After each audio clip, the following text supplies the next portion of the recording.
Mesdames, Messieurs, bonsoir. Mardi 20 mars 2018, voici la une du journal. Ils sont libres. Les ex-otages camerounais et tunisiens enlevés dans le sud-ouest sont arrivés à Yaoundé ce mardi, ainsi que le corps du Tunisien décédé dans l'opération des forces de défense. L'accueil des ex-otages est en tête du journal.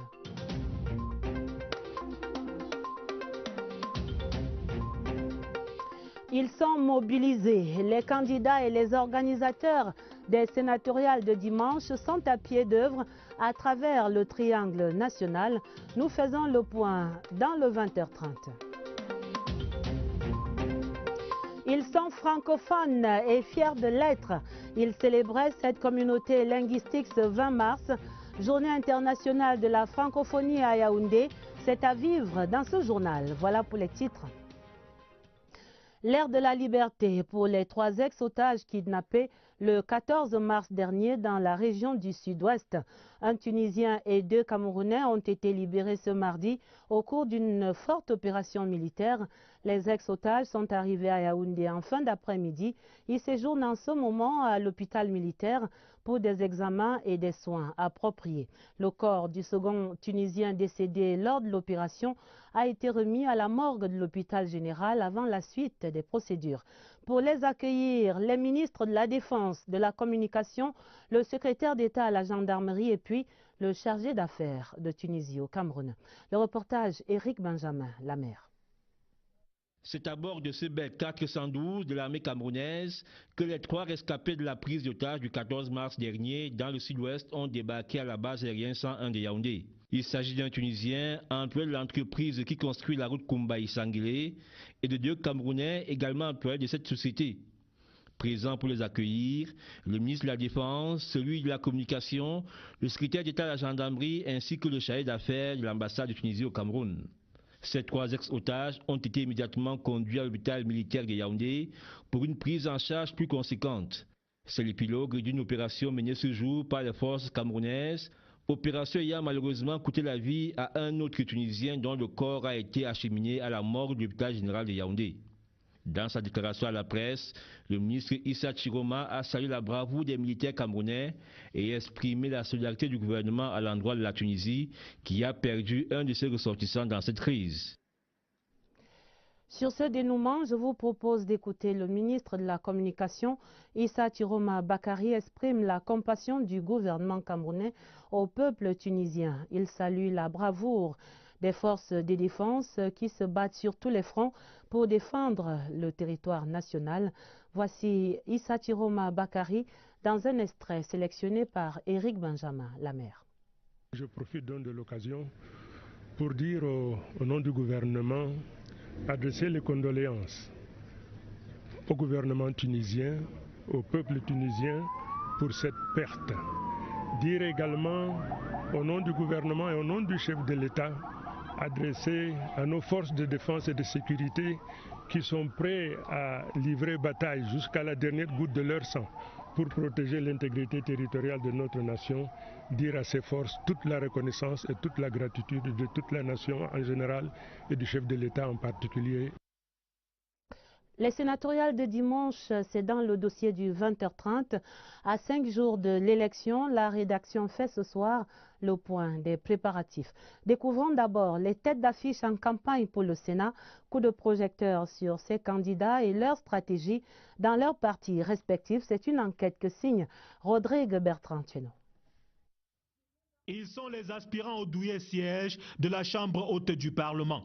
Mais dans l'opération séduction du corps électoral, les candidats ne font pas le one-man show. Dans le cadre global du parti, le secrétaire général a engagé certaines actions. Vous voyez, je suis en train de m'y rendre à Boumiébel. Et demain, je suis en Angaï Boko. Hier, j'étais à EDA et à Ngambé. Avant-hier, c'était Douala. La campagne de tête de liste de l'ANDP déroule de porte à porte. Ces élections ne sont pas comme les autres élections où on fait des grands meetings. Dans cette stratégie de chasse en meute, les têtes d'affiche et leurs équipes disent user uniquement de la bonne parole. Nous n'optons pas pour la corruption, monsieur. Donc, nous voulons que les Camerounais soient conscients de leur développement et de leur bien-être. C'est la bonne parole qui fait ce qu'on appelle la campagne. Ce n'est pas comme ça se passe dans certains partis que je ne n'appellerai pas le nom, de dire aux conseillers municipaux qu'on va vous donner 50 000. 50 000 pendant 5 ans représente quoi? Le chronogramme est dense, sollicitant les organismes. On court à gauche et à droite. On a bien sûr les conseillers municipaux, les discours, de l'adrénaline qui monte, vous voyez. Je me lève normalement à 6h, 6h30, 7h, parce que j'ai une prière à faire, parce que. Mais là, en période électorale, si nous devons aller très vite, parfois c'est un peu plus tôt. Et nous rentrons très très tard. Des fortifiants, il m'arrive de prendre quand même de temps en temps un comprimé de vitamine 1000. Le verdict des urnes déterminera si leur sacrifice a trouvé grâce aux yeux des électeurs ces très courtisés conseillers municipaux. À la manette pour conduire ces opérations de vote, Elections Cameroun, qui met les bouchées doubles pour un scrutin sans faute dimanche. Les 10 104 conseillers municipaux électeurs ont presque partout maintenant retiré leur carte. Le matériel électoral est également disponible pour les 10 circonscriptions électorales. Et Jeanne B fait ici le point de cette partie des préparatifs. À quelques jours de l'échéance du 25 mars prochain, Elections Cameroun, délégation régionale pour le centre, a le pied à l'étrier. Des réunions se succèdent aux réunions, question d'éviter toute surprise désagréable dimanche prochain. Nous venons présider une réunion pour les préparatifs relatifs au scrutin de dimanche. En ce qui concerne ces préparatifs, les présidents des bureaux de vote, par exemple, ont déjà été désignés. Sur les 15 bureaux de vote que nous avons dans la région du centre, ils ont déjà été tous identifiés et ces bureaux de vote ont été choisis en fonction de leur accessibilité, de leur disponibilité. La présence du matériel électoral dans les agences d'Elections Cameroun rassure. Encre indélébile, urnes et isoloirs sont mis depuis quelques jours à la disposition des 81 bureaux de vote de l'ensemble du triangle national. Les 10 106 électeurs potentiels n'ont rien à redouter le jour J. La préoccupation pour l'heure reste liée à la sécurité et à la formation des présidents des bureaux de vote. Dans la collaboration avec les autres acteurs du processus électoral, des éléments de la sécurité seront postés dans tous nos centres de vote dès la veille pour assurer justement la sécurité des biens et des personnes. Tout est prêt pour un scrutin serein ce dimanche, en espérant que les fruits tiendront la promesse des fleurs. Après 2 décès de conseillers municipaux, on dénombre ce soir 10 104 grands électeurs à Elekam. Dans la suite du journal, le séjour au Cameroun d'une délégation de parlementaires venus du Malawi. Ils sont arrivés hier lundi pour une visite de travail de 3 jours. Cette délégation a été reçue cette mi-journée par Kava Yegué Djibril, le président de l'Assemblée nationale. C'était avant des entretiens avec les questeurs de la Chambre. Le contenu des échanges, Clarisse Tang. Ils sont 9 parlementaires partis de Lilongwe, la capitale du Malawi, pour un séjour en terre camerounaise. Il était de bon ton que cette visite de travail des parlementaires malawi débute par un échange de civilité avec la plus haute personnalité de l'Assemblée nationale. Le très honorable Kava Yegué Djibril, l'honorable Ralph Djoma et ses pairs ont abordé diverses questions bilatérales. Les parlementaires malawites, au terme d'une heure d'entrevue, affirment également qu'ils sont au Cameroun pour s'inspirer et apprendre du modèle parlementaire de notre pays. Nous allons avoir aussi l'occasion de pouvoir nous entretenir avec les commissioners. Nous représentons une commission qui dirige le Parlement. Et nous sommes heureux que ce que nous voyons déjà correspond à nos demandes. Au terme de cette audience dense et riche, c'est donc avec beaucoup d'intérêt que les parlementaires hôtes du Cameroun ont écouté les explications qui leur ont été données à toutes les étapes de la visite des structures du siège du palais de l'Assemblée nationale. Explications bien évidemment relatives au fonctionnement de l'auguste institution. Ils échangeront ensuite avec les questeurs de l'Assemblée nationale. Rappelons que les questeurs, il y en a 4, sous la haute direction du bureau de l'Assemblée nationale, sont chargés de l'évaluation, de l'audit et du contrôle des services de l'institution. Le Malawi, pays de l'Afrique australe, est doté d'un organe législatif unicaméral et compte 194 membres élus au suffrage universel à un tour pour une durée de 5 ans. Ce 20 mars, le Cameroun et les pays francophones ont commémoré la Journée internationale de la francophonie. Le thème, la langue française, notre trait d'union pour agir. Au Cameroun, la cérémonie solennelle pour cette 48e édition avait pour épicentre le ministère des Relations extérieures. Les diplomates ayant le français en partage ont ainsi communié autour du ministre délégué Félix Mbayou. Agnès Solange Abessolo était de la fête. Des mots et des paroles pour traduire les valeurs communes des pays qui vivent dans l'espace francophone. 84 au total. Parmi ces États qui ont en partage le français, 34 sont d'origine africaine. Des pays victimes des inégalités du monde selon la secrétaire générale de la francophonie. Dans son message de circonstance, Michael Jean est revenu sur les défis qui sont quasiment les mêmes répertoriés dans ces pays membres de l'OIF. À l'obscurantisme va s'ajouter la terreur et le rejet de l'autre. Face à elle, des personnalités de la francophonie, mais aussi ses élèves du secondaire, bien que bercés par les mots chics de la langue de l'amour, sont convaincus que l'usage du français dans une communauté a non seulement ses avantages, mais également ses inconvénients. La langue française ne laisse pas beaucoup de place au multiculturalisme, à la culture, l'apprentissage des langues, des coutumes, etc. Je ne dirais pas que la langue française est un obstacle, au contraire, elle est plutôt cet instrument-là qui rapproche les ethnies, qui rapproche les peuples du monde entier. Et même si la langue de Molière n'est pas entièrement pratiquée comme idiome de communication, le Cameroun est loin d'être à la traîne. Le français est partagé par 83% de la population camerounaise, mais les efforts restent à faire. Une cérémonie empreinte de solennité qui vient clôturer la semaine d'activités organisée pour promouvoir les principes et les valeurs de la francophonie. Également dans l'actualité, ces nouvelles perspectives dans la coopération sino-camerounaise. Il y aura rencontre au sommet dès jeudi 22 jusqu'au 24 mars en Chine entre Paul Biya et son homologue chinois Xi Jinping. Les présidents camerounais et chinois vont donc se retrouver à l'occasion de cette visite d'État du président de la République dans l'Empire du Milieu. Les échanges entre les deux personnalités qui vont sans nul doute contribuer à renforcer une coopération sino-camerounaise déjà riche et fructueuse. Dieudonné Ongba revisite ici les autres visages de cette coopération sino-camerounaise. Depuis l'établissement des relations diplomatiques entre Yaoundé et Beijing en 1971, la coopération sino-camerounaise a toujours figuré comme bon exemple de coopération sud-sud. Les marques de ces liens sont indélébiles, visibles et s'imposent au Cameroun. La presque totalité des secteurs sont concernés. Parmi les plus marquants, le secteur hydroélectrique, à la clé, les barrages de Lagdo, Menvele, Mekin et en cours, celui de Bini à Warak. De bons exemples de la maîtrise de la nature et de la technique, voire de la technologie, pour le bien-être des Camerounais. Réalisation visible à l'image de ce palais des congrès de Yaoundé qui porte bien son nom, tant il accueille la plupart des forats parmi les plus importants qu'organise le Cameroun. L'équivalent en sport est ce palais polyvalent, sorti du marécage denté de Ouarda, dans la capitale. Les lieux sont comme une référence en la matière, tout comme l'est devenu l'immeuble ministériel numéro 1 ressuscité.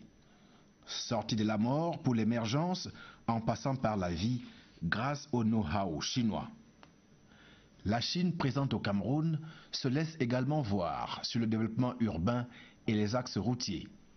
L'aménagement du lit de la rivière Mfundi à Yaoundé, la construction des logements sociaux dans certaines villes camerounaises en témoignent.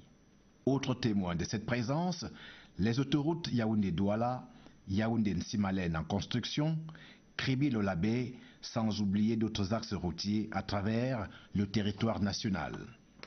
Que dire alors du port à eau profonde de Kribi, véritable mastodonte, sorti du génie chinois et catalyseur pour l'économie camerounaise. Dans ce déploiement tous azimuts, ce n'est pas la santé qui sera exclue.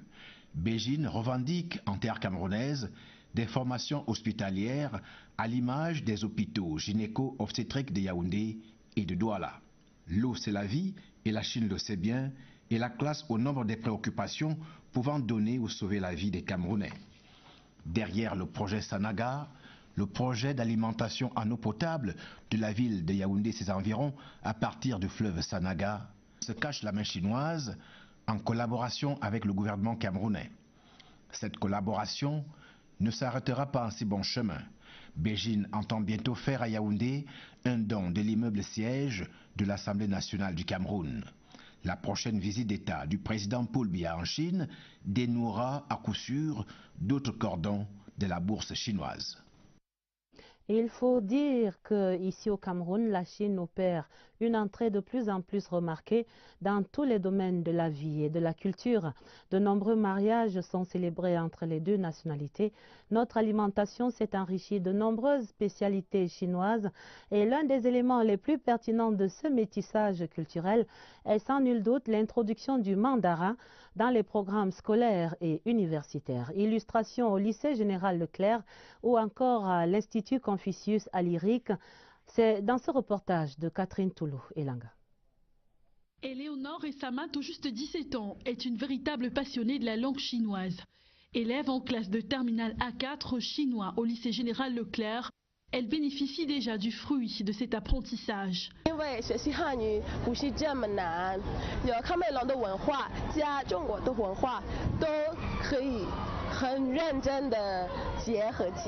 Comme elle, de nombreux élèves vont chaque année à l'assaut de la langue nationale de l'Empire du Milieu.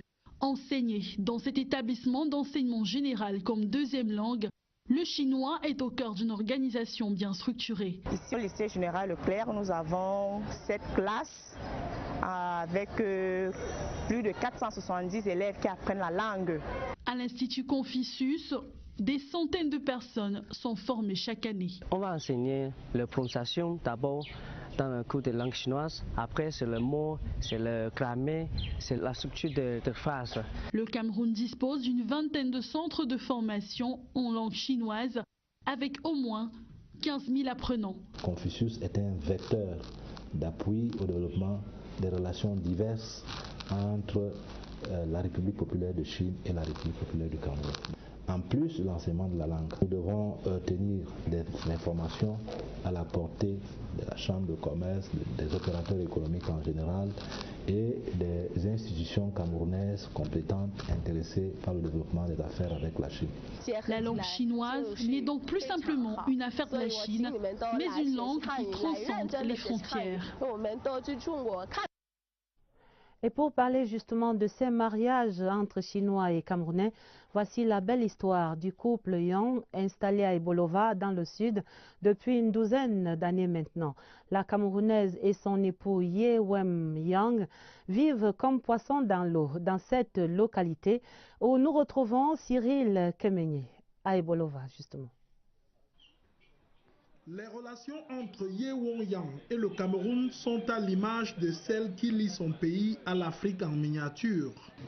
On est arrivé ici début 2005, Ebolova bien, je suis à l'aise. À peine installé à Ebolova, Ye Won-yang ouvre cette boutique spécialisée dans la vente des produits chinois.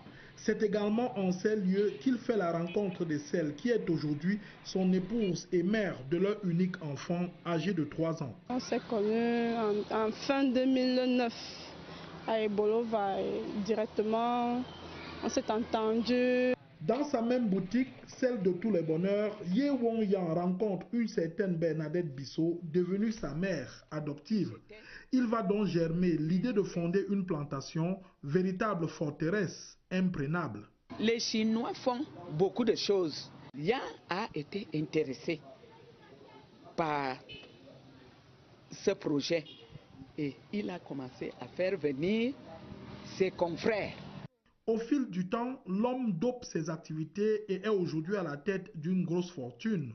Preuve que la terre ne ment pas. On a 32 employés. On les paye d'abord 50 000. Ye Won-yang ne pinaille pas sur l'étoffe du président Paul Biya qu'il porte carrément au pinacle. Chinois dit Paul Biya c'est le bon président. Au complexe scolaire maternel et primaire Sainte-Rosa Vérénini de Bolova, Yeminze Aboto Kim, la fille de Ye Wong Yang et d'Octavie, est aussi bien dans sa peau. Ye Wong Yang ne passe pas par 4 chemins pour dire haut et fort son bonheur d'être au Cameroun. À tous les Camerounais, formidables de générosité et d'hospitalité, Ye Wong Yang n'hésite pas à dire en boulou, Akiba, traduction, merci. Et voilà qui est bien. Dans la suite du journal, le Cameroun et l'Organisation maritime internationale qui s'accordent pour réduire les passages clandestins dans les ports d'Afrique. Les experts de l'OMI et les acteurs du secteur ont ainsi entamé une concertation sur les mesures pour réduire ces flux clandestins.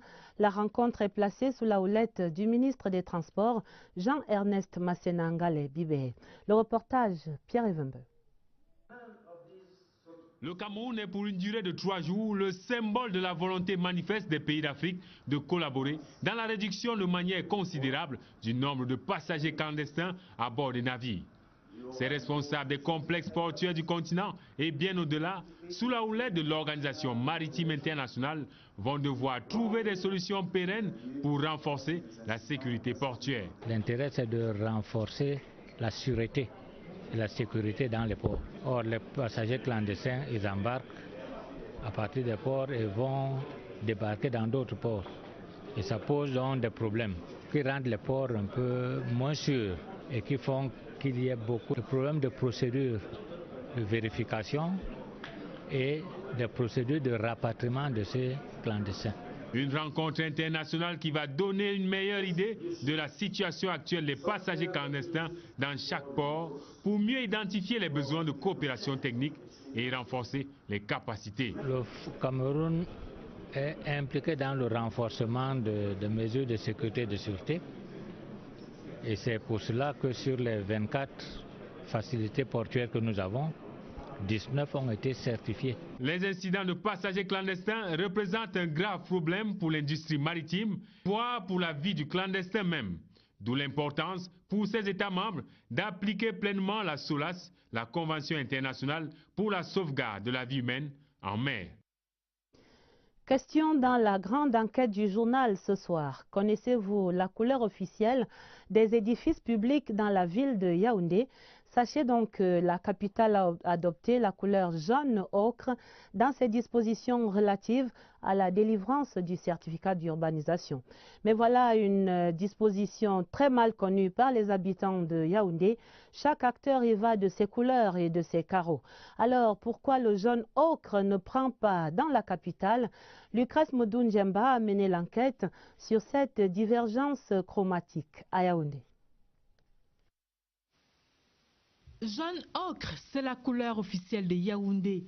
Mais force est de constater qu'Ongola est une ville aux 1000 couleurs, malgré l'exigence contenue dans le certificat d'urbanisme. Le jaune ocre est une exigence du certificat d'urbanisme, le document dans lequel est consignée la hauteur autorisée des bâtiments et tous les droits et obligations à respecter. La couleur jaune ocre à Yaoundé, il faut la chercher sur les bâtiments de la communauté urbaine de Yaoundé, les logements sociaux et certaines vieilles bâtisses comme ici au quartier Tchinga. C'est depuis des années qu'ils ont dit couleur jaune partout. Maintenant là nous allons même renouveler ça bientôt. Ça me surprend parce que d'autres n'en mettent pas. Mais pourquoi les populations font autant la sourde oreille? En matière d'urbanisme, tout doit se faire après une concertation des personnes qui sont chargées de l'application de ces dispositions. Parce que là, il n'y a rien qui justifie, alors chacun fait ce qu'il veut, parce qu'il n'y aura aucune contrainte possible. Il y a surtout que beaucoup construisent sans permis de bâtir et donc sans l'information relative aux couleurs de Yaoundé. 85% de ce qui se fait dans la ville de Yaoundé sont faits sans avoir une autorisation de construire. Les bâtiments administratifs aussi n'ont pas de permis de bâtir. Malheureusement, et c'est pour cette raison que les bâtiments, vous pouvez le voir, ont toutes les couleurs. Quelquefois, certains bâtiments aussi ont une dérogation spéciale. Et puis, il y a la sensibilité des architectes. Une ville monocolore, très peu pour eux. Moi, architecte, quand on m'a dit que c'est jaune ocre, je peux jouer des couleurs dans ce jaune ocre pour sortir quelque chose de particulier. Nous ne pouvons pas avoir une ville monotone, une même couleur par-ci, par-là. Donc c'est pour ça que de temps en temps, on se désolidarise. Posture confortée par la couleur de la terre à Yaoundé. Voilà une ville où les administrations n'entretiennent pas vraiment les bâtiments. Quand on a pris une couleur un peu moins salissante, qui est la couleur rouge terre de Yaoundé, on peut facilement gérer cette couleur en utilisant un matériau local qui est la brique. Sauf que le vin est tiré, il faut le boire. Mais comment? Ce que la communauté urbaine devrait faire, à mon avis, c'est de faire des relances comme récemment en prélude à la canne. Quand on dit jaune ocre, c'est quoi la couleur jaune ocre? Si vous prenez les palettes que nous avons, nous architectes, quand on commence à choisir les couleurs, on peut avoir une cinquantaine de jaune ocre. Ça signifie qu'il faut aller donner une définition exacte de ce qu'on veut donner pour avoir une harmonie. Il y va de l'harmonie visuelle recherchée à Yaoundé. Des goûts et des couleurs, vous savez, alors Yaoundé attendra encore un peu. Ce 20 mars est journée de la maladie bucco-dentaire, occasion pour notre rédaction de s'intéresser au coût du traitement des affections de la bouche. Pourquoi donc ces soins sont-ils généralement au-dessus de la bourse du citoyen moyen? Voici les explications de Lucie Colette. À vous. Depuis 8 ans, il souffre d'un kyste dentaire. Joël, comme la plupart des Camerounais, à la trouille, à l'idée seulement de se rendre chez le chirurgien dentiste. Mal aux dents, ça fait pratiquement 8 ans. Ça fait presque 2 mois. Je suis venu une première fois où on m'a consulté. Beaucoup plus la peur qui m'empêchait à venir. Ils sont traumatisés par une histoire précédente avec les dentistes, avec les anciennes techniques. Au-delà de la peur, le coût élevé du traitement aussi. Chez le dentiste, ça coûte cher parce que le dentiste ne fait pas seulement une ordonnance qu'on amène à la pharmacie et qui nous soigne. Le dentiste pose des actes et les actes coûtent cher. Et chez nous, les moindres instruments coûtent cher, le moindre matériau coûte cher. Un fauteuil dentaire, juste un fauteuil, il faut compter entre 8 millions à 40, 60 millions en fonction des marques et des qualités, que le fauteuil. Et rien n'est fabriqué au Cameroun. Si en plus votre praticien fait des techniques sophistiquées comme l'endodontie mécanisée, ça peut aller du simple au triple. Un implant en titane avec une belle couronne en céramique ou en zircon, il faut compter entre 800 000 et 1 million, 200 millions, 300 000 francs pour une dent. C'est cher parce que ma prothèse, normalement, je devais faire dans les 500, 600 000. J'ai dépensé 22 500 pour chaque dent et j'en avais 4. Malgré cette barrière financière, les spécialistes recommandent une consultation pour éviter certaines complications. Le corps humain étant un ensemble dont les parties sont complémentaires, la nécessité de prendre soin de ses dents est incontournable. Le PADMIR, le projet d'appui au développement de la microfinance, vient de tenir ici à Yaoundé les travaux de son comité de pilotage. Le ministre de l'Agriculture et du Développement rural, Henri Eyebéaïssi, préside ce comité et il oriente à présent cette deuxième phase du Cameroun. Je vous propose d'entendre ici le coordonnateur Thomas Kwanke sur le bilan et les perspectives du projet. Il est au micro, il répond aux questions de Alvin Giselzé. Projet d'appui à la microfinance rurale, phase 2, est aujourd'hui entré dans sa phase opérationnelle à partir de 2018. Parce que 2017, c'était la phase de mise en place, la première année. La deuxième année, on entre déjà dans la phase opérationnelle avec la signature de conventions avec nos partenaires et la mise à leur disposition des appuis. On insiste plus sur l'institutionnalisation du fonds de facilitation, qui est un instrument financier très important pour toute la population rurale. Vous savez, dans le monde rural et même les établissements de microfinance n'ont pas une capacité financière assez importante pour satisfaire aux besoins des populations. On va insister sur l'éducation financière de ces populations et même de ces établissements de microfinance, pourquoi pas. Et on passera aussi surtout par des organes fêtiers, les plateformes paysannes, pour pouvoir éduquer ces paysans, ces populations à demander les services et produits financiers. On a vécu la situation à l'université de Yaoundé 2 à Soa. Voici l'université de Douala dans le même tourbillon autour du master professionnel cette fois. Le doyen de la faculté des lettres là-bas et le vice-recteur chargé des études et de la professionnalisation s'opposent au sujet d'une décision du doyen. Léon Bertrand Tanefo, notre correspondant à Douala, relate les faits. Certains parleraient désormais de la rengaine des diplômes professionnels dans les universités d'État au Cameroun. Après le doctorat à l'université de Yaoundé 2, Douala s'illustre par son master professionnel en gestion des ressources humaines.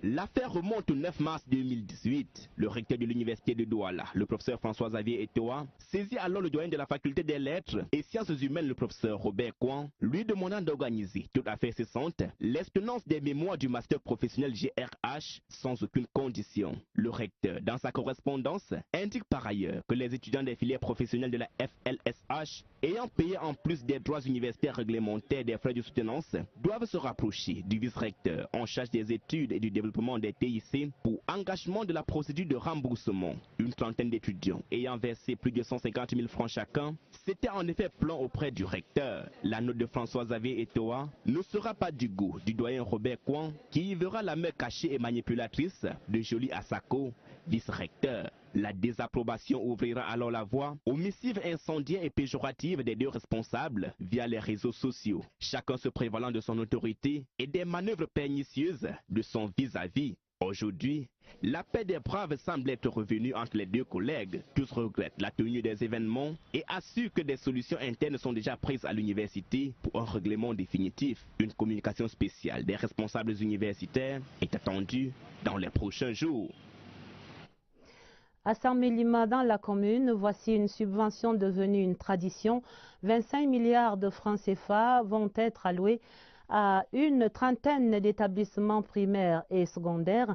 L'argent est prélevé du budget du carburant des élus locaux et il va permettre à la jeunesse scolarisée de cette commune de terminer cette année scolaire en toute sérénité. L'opération racontée par Alvin Giselzé. Tradition et engagement respectés cette année encore. De 8 millions à 2008, l'exécutif communal de Saint-Mélima débloque 25 millions de francs CFA pour permettre aux élèves de terminer l'année scolaire sans difficulté. Une véritable bouffée d'oxygène pour les responsables des établissements bénéficiaires. En fin d'année, on a toujours des problèmes pour la didactique, le paiement des enseignements vacataires et l'aménagement des locaux. Nous sommes vraiment très fiers. Ça nous a un très bon usage. Marie et moi, c'est nous qui faisons tout pour cet établissement. Pour nous, ça va nous aider beaucoup. Il s'agit pour l'exécutif communal de lutter contre l'analphabétisme tout en assurant une éducation de qualité, inclusive, équitable et durable à tous les jeunes de Saint-Mélima. L'État a décidé de transférer une partie importante des moyens aux collectivités territoriales décentralisées. Et cela doit se traduire tous les ans par des actes précis. En quoi consistent ces actes? La construction des écoles, la construction des logements d'astreinte, l'appui aux écoles, mais aussi des frais de stage de vacances que nous octroyons aux jeunes tous les ans. Plus d'appréhension donc aux parents d'assurer la relève. Le maire les invite à veiller davantage à l'encadrement de leur progéniture. L'exécutif communal a par ailleurs saisi cette occasion pour remercier le chef de l'État pour la nomination de 3 dignes fils du Djaï Lobo dans le dernier réaménagement du gouvernement. En nécrologie, Pierre de Moussy était élevé à la dignité de chevalier de l'Ordre national de la valeur. La distinction a été décernée à titre posthume par le ministre des Arts et de la Culture au nom du président de la République à l'artiste inhumé récemment au cimetière du Bois des Singes à Douala. Aubin Steve Medou, CRTV Littoral. Ainsi s'achève le dernier voyage de Pierre de Moussy. L'artiste emprunte le chemin de l'éternité, conduit par les siens ainsi que ses compagnons de route avec qui il a composé ses premières notes de musique. L'auteur de Radio Trottoir repose désormais au cimetière du Bois des Singes, tout près d'autres icônes de la musique camerounaise à l'instar de Charlotte Mbango, John Boulet ou encore Eboilotine. Une cohabitation qui augure un concert de haute facture dans l'au-delà. Une prestation aussi enlevée que celle offerte la veille par la crème du Makossa lors de la veillée artistique qui a eu pour cadre le collège Alfred Saker de Douala.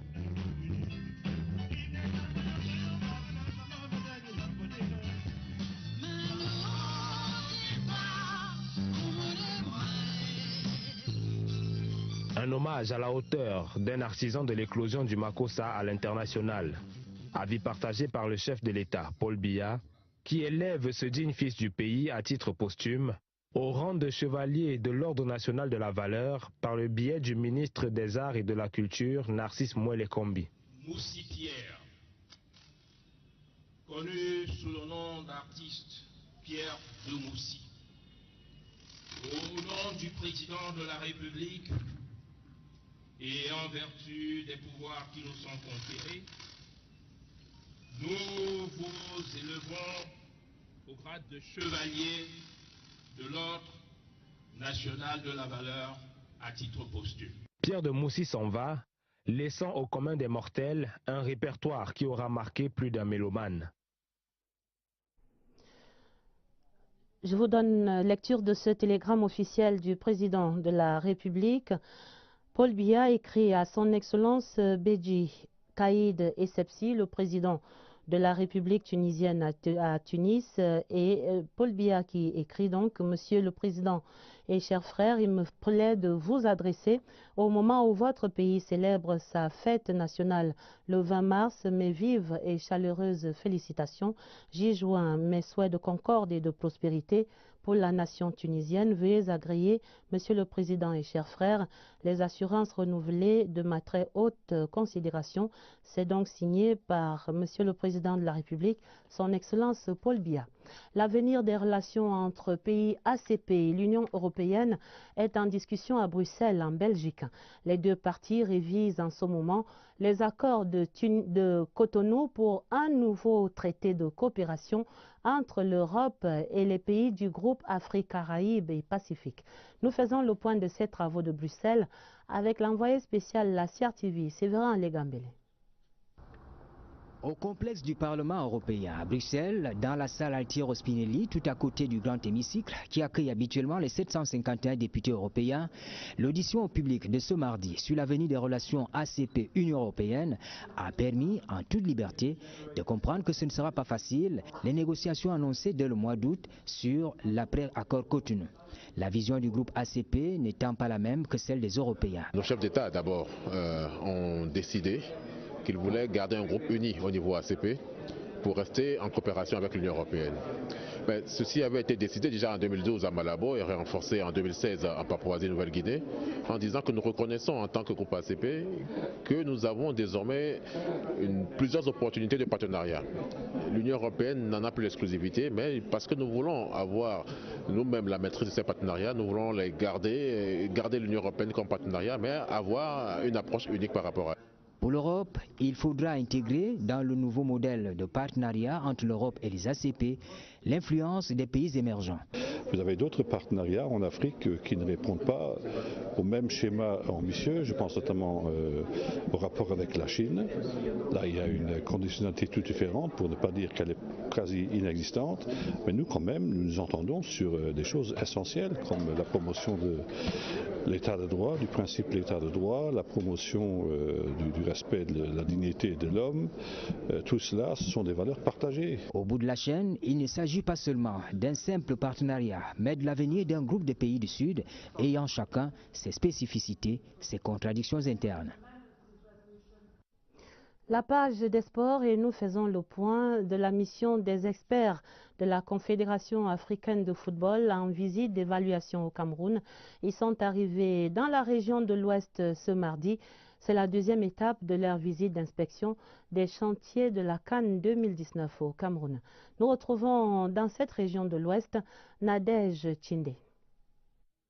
À leur arrivée à l'aéroport de Bamougoum, à bord du MA60 de la Camerco, Ismaël Wali, émissaire de la CAF, et Jean-Louis Romain du cabinet Roland Berger qu'accompagnait Oumarou Tado, secrétaire général du ministère des Sports, ont été accueillis par le président local du COCAN, Awafonka Augustine. Après les civilités d'usage, ils ont mis le cap sur le stade municipal de Mbouda. Le terrassement achevé, la réalisation du système de drainage est en cours et l'on estime à 12% le taux de réalisation des travaux de réhabilitation.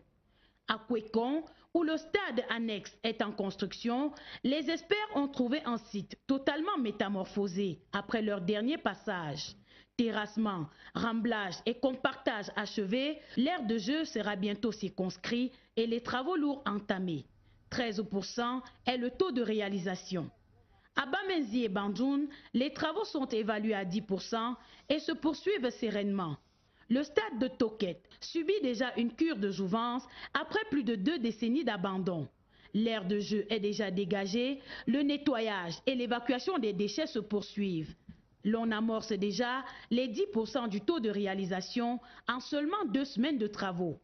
Sur chacun de ces chantiers, l'équipe à Ismaël Wali a échangé avec le chef de projet et les ingénieurs de la société chinoise SMEC chargés des travaux des 5 stades, qui rassurent quant au respect des délais de livraison de décembre 2018. Et voilà des nouvelles de l'Ouest qui mettent un terme à ce 20h30. Voici l'essentiel à retenir. Ils sont libres. Les otages camerounais et tunisiens enlevés dans la région du Sud-Ouest sont arrivés dans la capitale ce mardi, ainsi que le corps du Tunisien décédé lors de cette opération des forces de défense camerounaises. Ils sont tous mobilisés, les candidats ainsi que les organisateurs des élections sénatoriales de dimanche. Ils sont à pied d'œuvre à travers le triangle national. Elections Cameroun annonce que tout est fin prêt pour un scrutin sans faute. Ils sont francophones et fiers de l'être. Ils célébraient cette communauté linguistique ce 20 mars, journée internationale de la francophonie vécue à Yaoundé et à travers les pays francophones.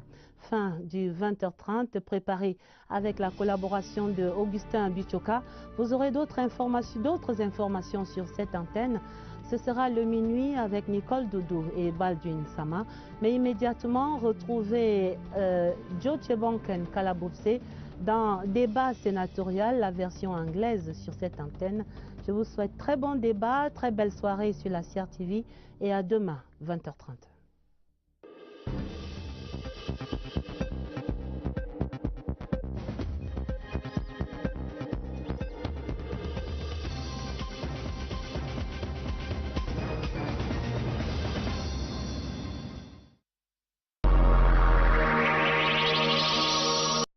Organisation bien structurée. Ici au lycée général Leclerc, nous avons 7 classes avec plus de 470 élèves qui apprennent la langue. À l'Institut Confucius, des centaines de personnes sont formées chaque année. On va enseigner la prononciation d'abord dans le cours de langue chinoise. Après, c'est le mot, c'est le grammaire, c'est la structure de phrases. Le Cameroun dispose d'une vingtaine de centres de formation en langue chinoise avec au moins 15 000 apprenants. Confucius est un vecteur d'appui au développement des relations diverses entre la République populaire de Chine et la République populaire du Cameroun. En plus de l'enseignement de la langue, nous devons tenir des informations à la portée de la Chambre de commerce, des opérateurs économiques en général et des institutions camerounaises compétentes intéressées par le développement des affaires avec la Chine. La langue chinoise n'est donc plus simplement une affaire de la Chine, mais une langue qui transcende les frontières. Et pour parler justement de ces mariages entre Chinois et Camerounais, voici la belle histoire du couple Yang installé à Ebolova dans le sud depuis une douzaine d'années maintenant. La Camerounaise et son époux Ye Wem Yang vivent comme poissons dans l'eau dans cette localité où nous retrouvons Cyril Kemenye à Ebolova justement. Les relations entre Ye Won-yang et le Cameroun sont à l'image de celles qui lient son pays à l'Afrique en miniature. On est arrivé ici début 2005. Ebolova bien, je suis à l'aise. À peine installé à Ebolova, Ye Won-yang ouvre cette boutique spécialisée dans la vente des produits chinois. C'est également en ces lieux qu'il fait la rencontre de celle qui est aujourd'hui son épouse et mère de leur unique enfant âgé de 3 ans. On s'est connus en fin 2009 à Ebolova directement, on s'est entendu. Dans sa même boutique, celle de tous les bonheurs, Ye Won-yang rencontre une certaine Bernadette Bissot, devenue sa mère adoptive. Il va donc germer l'idée de fonder une plantation, véritable forteresse imprenable. Les Chinois font beaucoup de choses. Yang a été intéressé par ce projet. Et il a commencé à faire venir ses confrères. Au fil du temps, l'homme dope ses activités et est aujourd'hui à la tête d'une grosse fortune. Preuve que la terre ne ment pas. On a 32 employés. On les paye d'abord 50 000. Ye Wong-yang ne pinaille pas sur l'étoffe du président Paul Biya qu'il porte carrément au pinacle. Chinois dit Paul Biya c'est le bon président. Au complexe scolaire maternel et primaire Sainte-Rosa Vérénini de Bolova, Yeminze Aboto Kim, la fille de Ye Wong-yang et d'Octavie, est aussi bien dans sa peau. Ye Wong-yang ne passe pas par 4 chemins pour dire haut et fort son bonheur d'être au Cameroun. À tous les Camerounais, formidables de générosité et d'hospitalité, Ye Wong-yang n'hésite pas à dire en boulot, Akiba, traduction, merci. Et voilà qui est bien. Dans la suite du journal, le Cameroun et l'Organisation maritime internationale qui s'accordent pour réduire les passages clandestins dans les ports d'Afrique. Les experts de l'OMI et les acteurs du secteur ont ainsi entamé une concertation sur les mesures pour réduire ces flux clandestins. La rencontre est placée sous la houlette du ministre des Transports, Jean-Ernest Masséna-Ngalé Bibé. Le reportage, Pierre Evenbeu. Le Cameroun est pour une durée de 3 jours le symbole de la volonté manifeste des pays d'Afrique de collaborer dans la réduction de manière considérable du nombre de passagers clandestins à bord des navires. Ces responsables des complexes portuaires du continent et bien au-delà, sous la houlette de l'Organisation maritime internationale, vont devoir trouver des solutions pérennes pour renforcer la sécurité portuaire. L'intérêt, c'est de renforcer la sûreté et la sécurité dans les ports. Or, les passagers clandestins, ils embarquent à partir des ports et vont débarquer dans d'autres ports. Et ça pose donc des problèmes qui rendent les ports un peu moins sûrs et qui font qu'il y ait beaucoup de problèmes de procédures de vérification et des procédures de rapatriement de ces clandestins. Une rencontre internationale qui va donner une meilleure idée de la situation actuelle des passagers clandestins dans chaque port pour mieux identifier les besoins de coopération technique et renforcer les capacités. Le Cameroun est impliqué dans le renforcement de mesures de sécurité et de sûreté.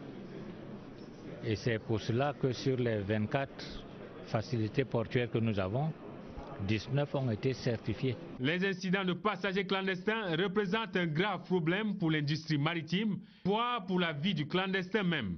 D'où l'importance pour ces États membres d'appliquer pleinement la SOLAS, la Convention internationale pour la sauvegarde de la vie humaine en mer. Question dans la grande enquête du journal ce soir. Connaissez-vous la couleur officielle des édifices publics dans la ville de Yaoundé? Sachez donc que la capitale a adopté la couleur jaune ocre dans ses dispositions relatives à la délivrance du certificat d'urbanisation. Mais voilà une disposition très mal connue par les habitants de Yaoundé. Chaque acteur y va de ses couleurs et de ses carreaux. Alors pourquoi le jaune ocre ne prend pas dans la capitale? Lucrèce Modou-Ndjemba a mené l'enquête sur cette divergence chromatique à Yaoundé. Jaune ocre, c'est la couleur officielle de Yaoundé. Mais force est de constater qu'Ongola est une ville aux 1000 couleurs, malgré l'exigence contenue dans le certificat d'urbanisme. Le jaune ocre est une exigence du certificat d'urbanisme, le document dans lequel est consignée la hauteur autorisée des bâtiments et tous les droits et obligations à respecter. La couleur jaune ocre à Yaoundé, il faut la chercher sur les bâtiments de la communauté urbaine de Yaoundé, les logements sociaux et certaines vieilles bâtisses comme ici au quartier Chinga. C'est depuis des années qu'ils ont dit couleur jaune partout. Maintenant là nous allons même renouveler ça bientôt. Ça me surprend parce que d'autres n'en mettent pas. Mais pourquoi les populations font autant la sourde oreille? En matière d'urbanisme, tout doit se faire après une concertation des personnes qui sont chargées de l'application de ces dispositions. Parce que là, il n'y a rien qui justifie. Alors, chacun fait ce qu'il veut, parce qu'il n'y aura aucune contrainte possible. Il y a surtout que beaucoup construisent sans permis de bâtir et donc sans l'information relative aux couleurs de Yaoundé.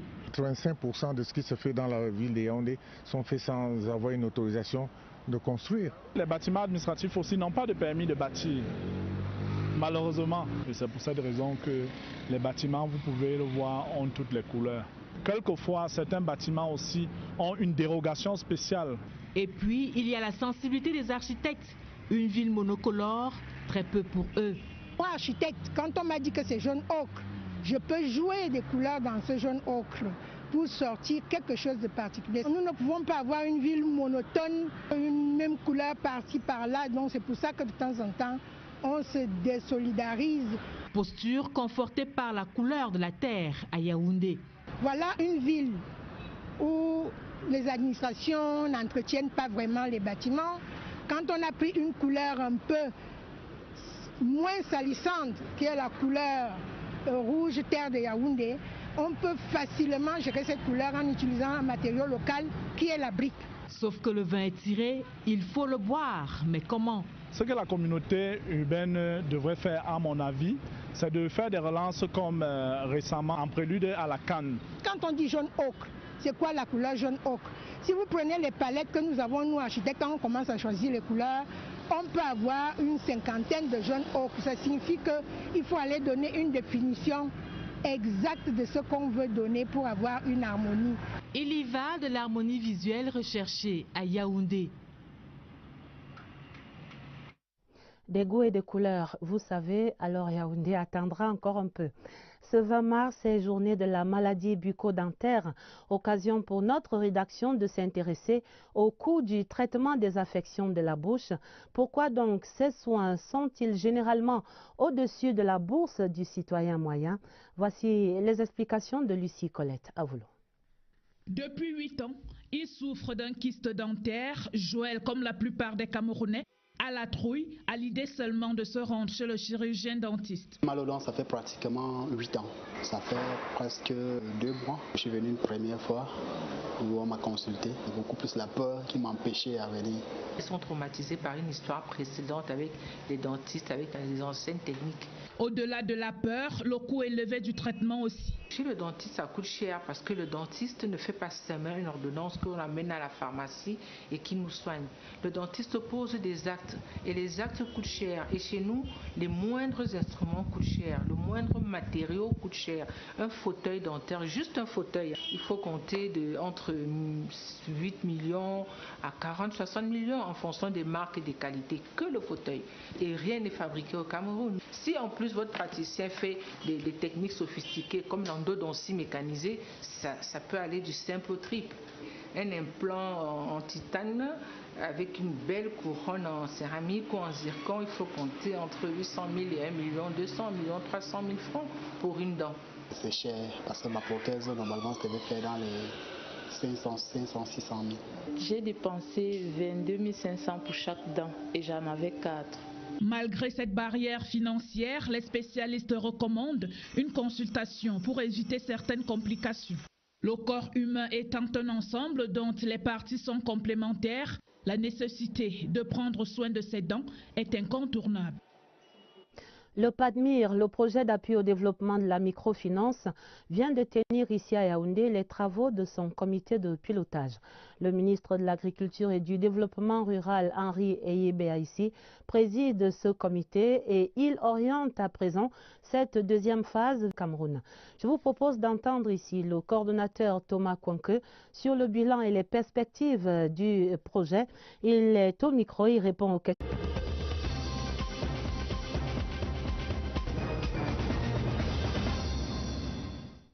Mesdames, Messieurs, bonsoir. Mardi 20 mars 2018, voici la une du journal. Ils sont libres. Les ex-otages camerounais et tunisiens enlevés dans le sud-ouest sont arrivés à Yaoundé ce mardi, ainsi que le corps du Tunisien décédé dans l'opération des forces de défense. L'accueil des ex-otages est en tête du journal.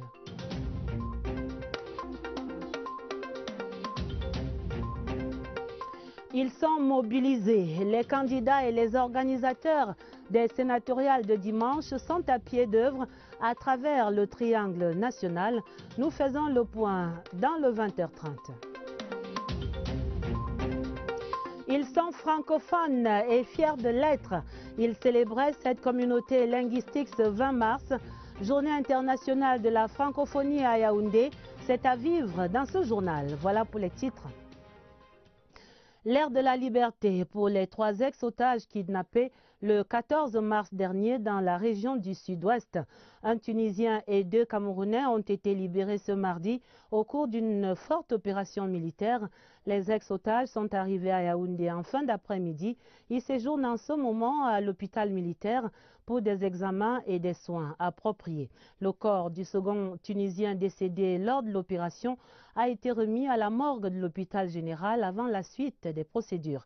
Pour les accueillir, les ministres de la Défense, de la Communication, le secrétaire d'État à la gendarmerie et puis le chargé d'affaires de Tunisie au Cameroun. Le reportage Éric Benjamin, la mer. C'est à bord de ce Bell 412 de l'armée camerounaise que les 3 rescapés de la prise d'otage du 14 mars dernier dans le sud-ouest ont débarqué à la base aérienne 101 de Yaoundé. Il s'agit d'un Tunisien, employé de l'entreprise qui construit la route Koumbaï-Sanguilé et de 2 Camerounais également employés de cette société. Présent pour les accueillir, le ministre de la Défense, celui de la Communication, le secrétaire d'État à la gendarmerie ainsi que le chargé d'affaires de l'ambassade de Tunisie au Cameroun. Ces 3 ex-otages ont été immédiatement conduits à l'hôpital militaire de Yaoundé pour une prise en charge plus conséquente. C'est l'épilogue d'une opération menée ce jour par les forces camerounaises, opération ayant malheureusement coûté la vie à un autre Tunisien dont le corps a été acheminé à la morgue de l'hôpital général de Yaoundé. Dans sa déclaration à la presse, le ministre Issa Chiroma a salué la bravoure des militaires camerounais et exprimé la solidarité du gouvernement à l'endroit de la Tunisie qui a perdu un de ses ressortissants dans cette crise. Sur ce dénouement, je vous propose d'écouter le ministre de la Communication, Issa Chiroma Bakari, exprime la compassion du gouvernement camerounais au peuple tunisien. Il salue la bravoure des forces de défense qui se battent sur tous les fronts pour défendre le territoire national. Voici Issa Chiroma Bakari dans un extrait sélectionné par Éric Benjamin, la mer. Je profite donc de l'occasion pour dire au nom du gouvernement, adresser les condoléances au gouvernement tunisien, au peuple tunisien pour cette perte. Dire également au nom du gouvernement et au nom du chef de l'État, adressé à nos forces de défense et de sécurité qui sont prêts à livrer bataille jusqu'à la dernière goutte de leur sang pour protéger l'intégrité territoriale de notre nation, dire à ces forces toute la reconnaissance et toute la gratitude de toute la nation en général et du chef de l'État en particulier. Les sénatoriales de dimanche, c'est dans le dossier du 20h30. À 5 jours de l'élection, la rédaction fait ce soir le point des préparatifs. Découvrons d'abord les têtes d'affiche en campagne pour le Sénat, coup de projecteur sur ces candidats et leur stratégie dans leurs partis respectifs. C'est une enquête que signe Rodrigue Bertrand-Tchéno. Ils sont les aspirants au douillet siège de la Chambre haute du Parlement. Mais dans l'opération séduction du corps électoral, les candidats ne font pas le one-man show. Dans le cadre global du parti, le secrétaire général a engagé certaines actions. Vous voyez, je suis en train de m'y rendre à Boumiébel. Et demain, je suis en Angaï beaucoup. Hier, j'étais à EDA et à Ngambé. Avant-hier, c'était Douala. La campagne de tête de liste de l'ANDP déroule de porte à porte. Ces élections ne sont pas comme les autres élections où on fait des grands meetings. Dans cette stratégie de chasse en meute, les têtes d'affiche et leurs équipes disent user uniquement de la bonne parole. Nous n'optons pas pour la corruption, monsieur. Donc, nous voulons que les Camerounais soient conscients de leur développement et de leur bien-être. C'est la bonne parole qui fait ce qu'on appelle la campagne. Ce n'est pas comme ça se passe dans certains partis que je ne pèlerai pas le nom, de dire aux conseillers municipaux qu'on va vous donner 50 000. 50 000 pendant 5 ans représente quoi? Le chronogramme est dense, sollicitant les organismes. On court à gauche et à droite. On a bien sûr les conseillers municipaux, les discours, de l'adrénaline qui monte, vous voyez. Je me lève normalement à 6h, 6h30, 7h. Face à elle, des personnalités de la francophonie, mais aussi ses élèves du secondaire, bien que bercés par les mots chics de la langue de l'amour, sont convaincus que l'usage du français dans une communauté a non seulement ses avantages, mais également ses inconvénients. La langue française ne laisse pas beaucoup de place au multiculturalisme, à la culture, l'apprentissage des langues, des coutumes, etc. Je ne dirais pas que la langue française est un obstacle, au contraire, elle est plutôt cet instrument-là qui rapproche les ethnies, qui rapproche les peuples du monde entier. Et même si la langue de Molière n'est pas entièrement pratiquée comme idiome de communication, le Cameroun est loin d'être à la traîne. Le français est partagé par 83% de la population camerounaise, mais les efforts restent à faire. Une cérémonie empreinte de solennité qui vient clôturer la semaine d'activités organisée pour promouvoir les principes et les valeurs de la francophonie. Également dans l'actualité, ces nouvelles perspectives dans la coopération sino-camerounaise. Il y aura rencontre au sommet dès jeudi 22 jusqu'au 24 mars en Chine entre Paul Biya et son homologue chinois Xi Jinping. Les présidents camerounais et chinois vont donc se retrouver à l'occasion de cette visite d'État du président de la République dans l'Empire du Milieu. Les échanges entre les deux personnalités qui vont sans nul doute contribuer à renforcer une coopération sino-camerounaise déjà riche et fructueuse.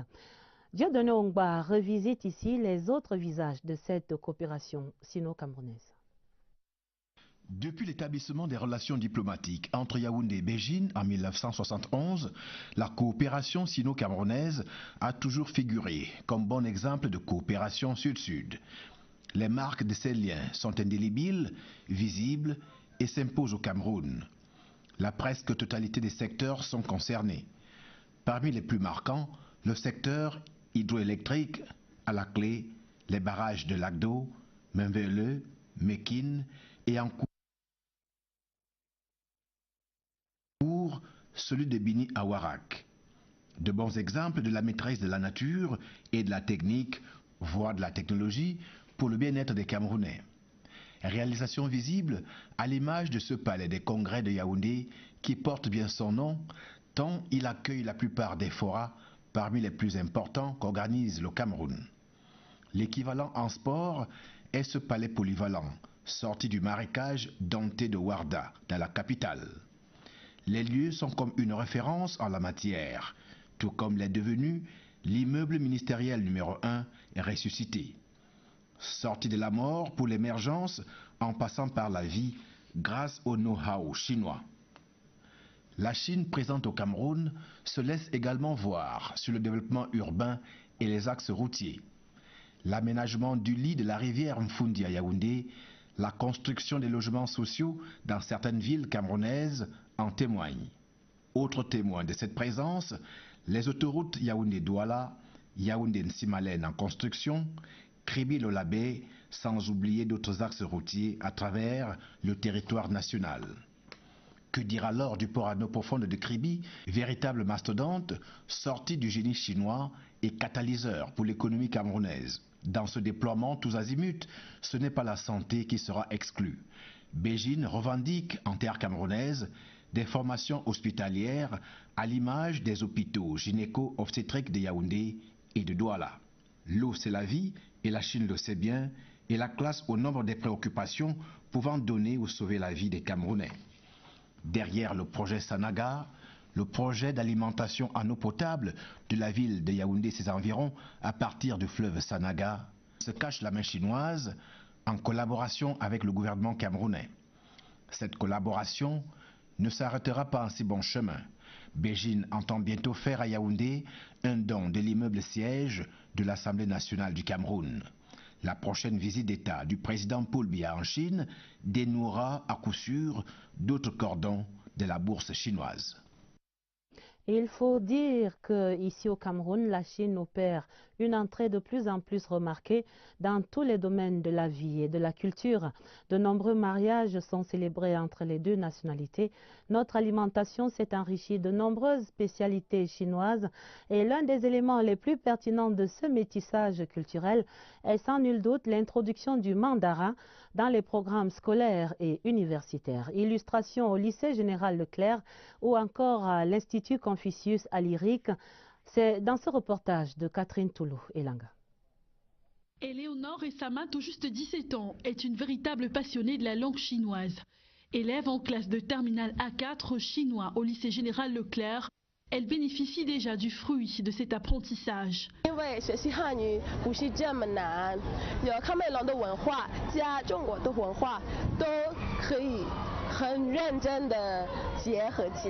Comme elle, de nombreux élèves vont chaque année à l'assaut de la langue nationale de l'Empire du Milieu.